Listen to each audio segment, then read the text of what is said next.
Hello everyone, welcome to our channel crack the exam. तो आज हम कंटिन्यू करेंगे अपना लेक्चर नंबर 4। प्लीज चैनल को सब्सक्राइब और लाइक कर दीजिएगा। अगर कोई भी डाउट है तो कमेंट सेक्शन में डाल दीजिए, मैं पक्का आपका डाउट क्लियर कराऊंगी। ठीक है, तो हम स्टार्ट करते हैं अपना नेक्स्ट टॉपिक जो है इंडिफरेंस कर्व एनालिसिस। तो इकोनॉमिक्स में इसको थोड़ा सा इंट्रो ले लेते हैं। जो इकोनॉमिक्स में क्या होता है, कुछ टर्म्स हैं जिसको आपको पता होना चाहिए। तो इकोनॉमिक्स में जो सेटिस्फेक्शन है ना, जो आप कहते हो हम सेटिस्फाई हो गए, खाना बहुत अच्छा है, ये है, ठीक है, तो उसके लिए जो टर्म यूज की जाती है वो है यूटिलिटी। क्या टर्म है? यूटिलिटी। तो इकोनॉमिक्स में यूटिलिटी दो टाइप की है, कार्डिनल और दूसरी ऑर्डिनल। ठीक है, अगर यूटिलिटी को मेजर किया जाता है नंबर्स में तो वो कार्डिनल यूटिलिटी है।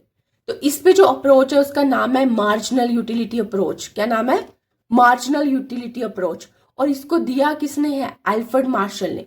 तो सिमिलरली वैसे ही अगर यूटिलिटी को रैंक में मेजर किया जाए तो उसको कौन सी अप्रोच कहते हैं? Ordinal utility approach. तो इसको दिया किसने है? Hicks and Allen. और इसके लिए जो अप्रोच है उसका नाम है इंडिफरेंस कर्व अप्रोच। तो आपको कुछ भी याद नहीं रखना, बेसिकली ये याद रखो, कार्डिनल नंबर के साथ डील करता है और ऑर्डिनल रैंक और ऑर्डर के साथ। ठीक है, तो अब हम स्टार्ट करते हैं अपना टॉपिक जिसका नाम है इंडिफरेंस कर्व। तो हम आ जाते हैं अपने टॉपिक पे जिसका नाम क्या है? Indifference curve. तो इंडिफरेंस कर्व कौन सी अप्रोच पे बेस्ड है? एमसीक्यू आ सकता है, ऑर्डिनल कार्डिनल। तो ऑर्डिनल मतलब रैंक या ऑर्डर। तो जो स्टूडेंट इकोनॉमिक बैकग्राउंड से नहीं है ना, तो उनके लिए मैंने सिंपल सिंपल सा लिखा हुआ, तो आपको समझ आ जाएगा। ठीक है, पहले समझते इंडिफरेंस क्या है और कर्व क्या है। देखो, डिफरेंस का मतलब कुछ चीज में डिफरेंस आना ना, इंडिफरेंस का मतलब सेम रहना।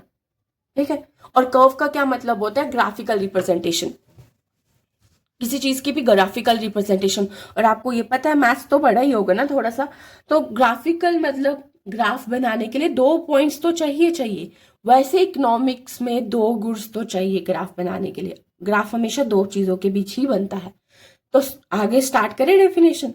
तो आईसी मतलब इंडिफरेंस कर्व। तो इंडिफरेंस कर्व हमारे पास एक ग्राफिकल रिप्रेजेंटेशन है किसकी? Combination of two goods that gives equal satisfaction to the consumer.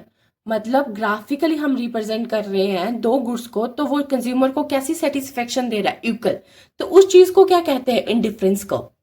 इसको समझेंगे जब मैं आपको टेबल पढ़ाऊंगी, आगे ग्राफ समझाऊंगी तो आपको डेफिनेशन समझ आ जाएगी। ठीक है, तो नेक्स्ट हमारे पास एक वर्ड है, कुछ भी नहीं, सेम है, इसका मतलब है बस सिर्फ टैग वर्ड चेंज है। Indifference schedule. अगर आपको शेड्यूल या शेड्यूल है, जो भी प्रोनाउंसिएशन आप चेक कर लेना। अगर ऐसा कुछ आया तो शेड्यूल कुछ भी नहीं, सिर्फ एक टेबल की फॉर्म में है। अगर टेबुलर स्टेटमेंट मतलब टेबल की फॉर्म में आता है तो उसको क्या कहते हैं? Indifference schedule. बाकी सब कुछ सेम है।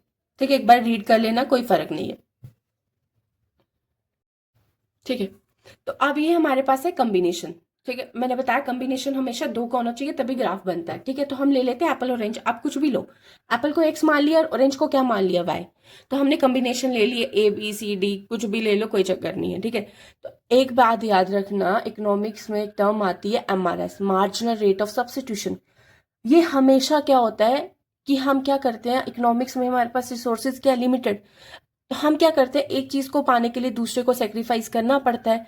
और इसी को क्या कहते हैं? Marginal rate of substitution. जब हम एक गुड को पाने के लिए दूसरे को सेक्रीफाइस करते हैं, that is called marginal rate of substitution. जैसे देखो, एप्पल की कंजप्शन ज्यादा कर रहे हैं, ठीक है, तो ऑरेंजेस की कंजप्शन को क्या करना पड़ेगा? कम। तो जब ऑरेंज की कंजप्शन को कम कर दिया तो ये क्या बन गया? Marginal rate of substitution.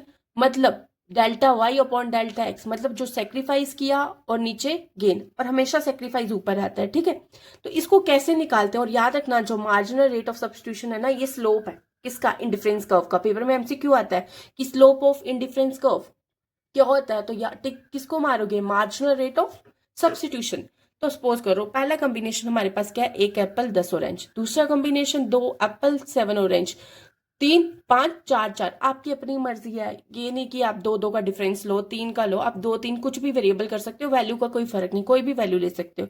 अब इन दोनों का डिफरेंस देखो, डेल्टा वाई लेना है ना, ये तो पता है ना आपको डेल्टा वाई कि क्या लेते हैं? माइनस करते हैं। 7 10 माइनस 7 कितना आया? 3। जो सेक्रीफाइस किया उसने, पहले 10 ऑरेंज खा रहा था, अब कितने खा रहा है? 7। कितने सेक्रीफाइस किए? 3।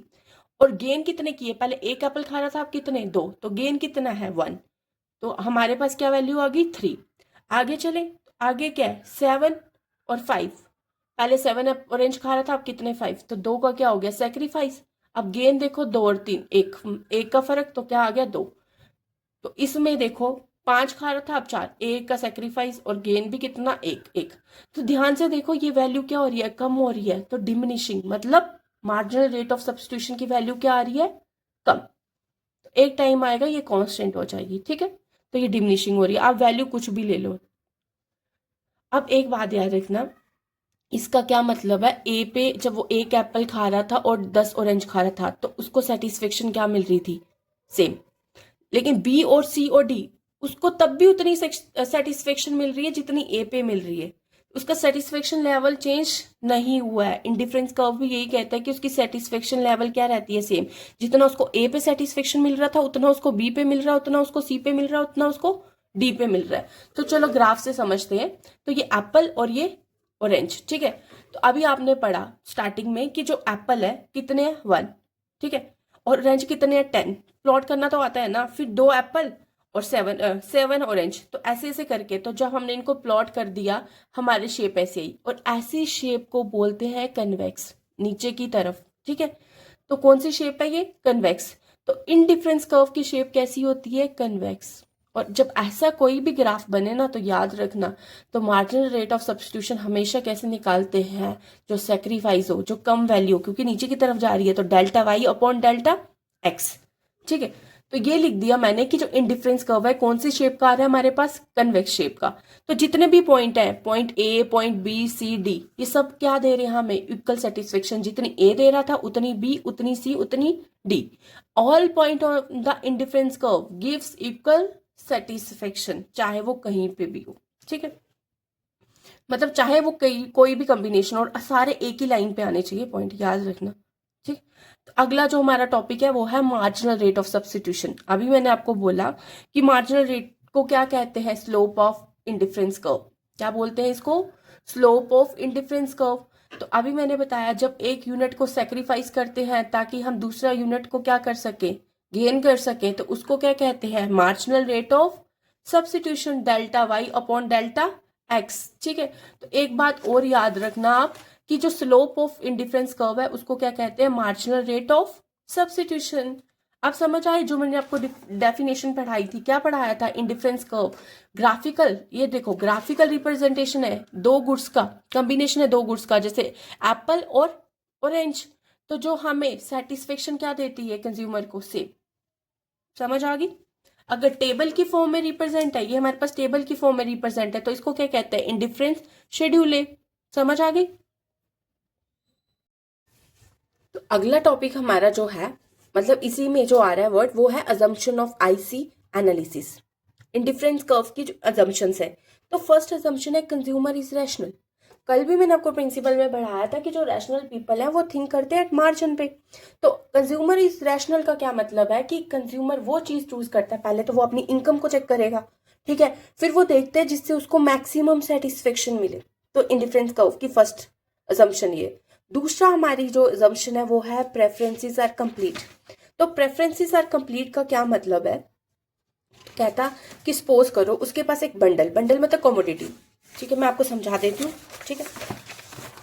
तो इसमें क्या है कि कंप्लीट में क्या है कि ए बंडल है और बी बंडल है, ठीक है। तो इसमें एक एप्पल शॉर्ट में लिख रही हूँ और 10 ऑरेंज, और बी में क्या है 10 एप्पल और 1 ऑरेंज।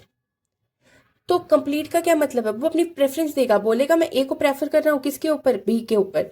यहाँ कहता कि मैं बी बंडल को प्रेफर कर रहा हूँ किसके ऊपर, ए को। या कह रहा है मुझे दोनों ही इक्वली प्रेफर है। तो मतलब वो ये नहीं बोल रहा आई डोंट नो, मुझे पता नहीं या ए है या बी। वो एक अपनी पूरी प्रेफरेंस बता रहा है कि यहाँ मुझे ए पसंद है या मुझे बी पसंद है, कि यहाँ दोनों ही पसंद है, ठीक है। ये समझ आ गया। तो थर्ड हमारा जो आता है वो है प्रेफरेंसेस आर ट्रांजिटिव, ठीक है, ट्रांजिटिव। जो प्रेफरेंसेस है वो ट्रांजिटिव है। इसका क्या मतलब है, ट्रांजिटिव का मतलब होता है एक लॉजिकल ऑर्डर। तो लॉजिकल ऑर्डर मतलब, ट्रांजिटिव का क्या मतलब है, एक लॉजिकल ऑर्डर फॉलो करते हैं। तो आप इसको नोट कर लीजिएगा क्योंकि इतना लिख नहीं पाती मैं वहां पे। फिर सपोज करो ए बी सी, ए हमारे पास टी है और बी हमारे पास कॉफी है। टी को मैं इसलिए ले रही हूँ क्योंकि मुझे भी टी ज्यादा पसंद है, और सी मिल्क। तो वो कह रहा है ए को प्रेफर करता है वो बी के, ए को प्रेफर कर रहा है बी के, मतलब पी को प्रेफर करता है किसके कंपेयर में, कॉफी के, और बी प्रेफर कर रहा है सी पे, मतलब कॉफी को प्रेफर कर रहा है किसके ऊपर, मिल्क के। तो एट लास्ट इसका रिजल्ट क्या हुआ, ए प्रेफर देन सी, तो मतलब टी को प्रेफर कर रहा है वो किसके ऊपर, मिल्क। तो एक लॉजिकल ऑर्डर बना रहा है। तो प्रेफरेंसेस हमारे पास क्या होती है, ट्रांजिटिव, मतलब एक लॉजिकल ऑर्डर। ठीक है, तो इनमें कोई डाउट है पहले तीन में?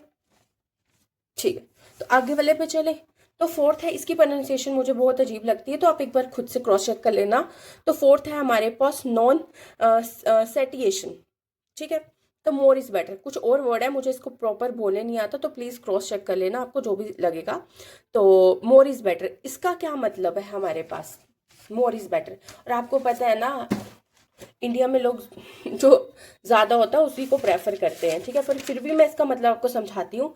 ठीक है, इसने क्या बोला कि हम क्या करते हैं, प्रेफर करते हैं वो वाले गुड को जो ज्यादा हो एज कंपेयर टू लेस, लेकिन बाकी चीजों को हमने सेम रखना है, दूसरी चीजों को हमने क्या रखना है, सेम। तो मोर को प्रेफर करेंगे एज कंपेयर टू लेस। तो इसको भी मैं समझा देती हूँ, तो प्रोनाउंसिएशन प्लीज चेक कर लेना। तो इसका क्या मतलब है, नॉन सेटिएशन, इसका क्या मैंने बोला कि हम कहते हैं मोर इज बेटर, इसका टैग वर्ड क्या है, मोर इज बेटर। अब क्या कहता है समझना इसको, एक बंडल है ए और दूसरा बंडल है बी, तो मोर को प्रेफर करना है। सपोज करो ये 1x है और ये क्या है 2y, मतलब कुछ भी, तो इसको एक दूसरे को सेम रखना है, दूसरे को नहीं चेंज करना। लेकिन यहाँ पे 1x है तो यहाँ पे कितना है 2x, तो बताओ अदर थिंग्स हमारे पास सेम है, लेकिन जो फर्स्ट वाली है दोनों में से ज्यादा कौन सी है, ये। तो इंडिया में तो आपको पता ही है कि जो दूसरा वाला है बी को प्रेफर करेगा, तो कौन सा बंडल प्रेफर करेगा, बी। तो टैग वर्ड क्या है, मोर इज बेटर। ठीक है, तो दूसरे को सेम रखना है। तो इसका मतलब भी समझ आ गया, कोई डाउट? ठीक है, तो फिफ्थ वाला है हमारे पास goods are divisible. Goods are divisible का क्या मतलब है, आपको पता है ना कि जैसे हम कहते हैं कि 1 लीटर दूध, कितने लीटर, 1 लीटर, लेकिन डिविजिबल है मतलब 1.5, हम फ्रैक्शन में भी वैल्यू ले सकते हैं। आधा किलो सामान देना पॉइंट्स में बता सकते हैं, तो गुड्स क्या है हमारे पास, डिविजिबल। तो ये पॉइंट्स भी क्लियर है। आगे six, utility is ordinal not cardinal. तो ये मैंने अभी आपको बताया कि यूटिलिटी को हम रैंक के नंबर में बोलते हैं। तो हम ये बोलते हैं ना कि यार हमें ना चाय पी के इतनी सेटिस्फेक्शन मिली, ठीक है, तो हम उसको रैंक कर रहे हैं। जैसे अभी मैंने आपको एग्जांपल दी, टी को प्रेफर कर रहे हैं एज कम्पेयर टू कॉफी, तो हम एक रैंक कर रहे हैं ना कि टी पहले नंबर पे, दूसरे नंबर पे कॉफी, तीसरे नंबर पे मिल्क, एक नंबरिंग कर रहे हैं। लेकिन हम ये नहीं बोल सकते टी ने मुझे 10 unit of utility the, coffee ने मुझे 5 नंबर ऑफ यूटिलिटी दी।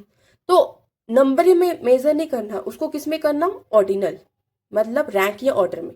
ठीक है, तो 7th पॉइंट हमारा मोनोटोनिक प्रेफरेंस।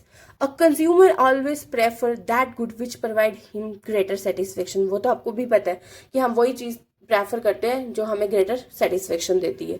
और जो लास्ट हमारा पॉइंट है वो ये है कि हमें दोनों की कंजप्शन करने पड़ेगी, नहीं तो क्या होगा, वो इट मतलब इंडिफरेंस का टच कर जाएगा एक्सिस पे। सपोज कर लो आपने कंजप्शन की एक गुड की, तो आपने लिख दिया 1, दूसरा है नहीं तो क्या है 0, तो 0 मतलब ओरिजिन, तो ओरिजिन मतलब एक्सिस, तो दूसरा किसको टच कर जाएगा, एक्सिस को। तो हमें याद रखना चाहिए, तो मैंने आपको कर्व बताया ना अभी, तो वो ऐसे करके वो कहीं पे भी ओरिजिन को टच नहीं कर रहा। तो इंडिफरेंस कर्व कभी भी ओरिजिन को टच नहीं करता, ये हम कल पढ़ेंगे इसकी प्रॉपर्टीज में। ठीक है, तो कोई भी डाउट है तो प्लीज मेरे को बता दीजिएगा कमेंट में। तो आज हमारा टॉपिक कंप्लीट होता है इतना सा, तो बाकी हम कल कंटिन्यू करेंगे। तो प्लीज़ चैनल को लाइक और सब्सक्राइब कर दीजिएगा। Thank you so much.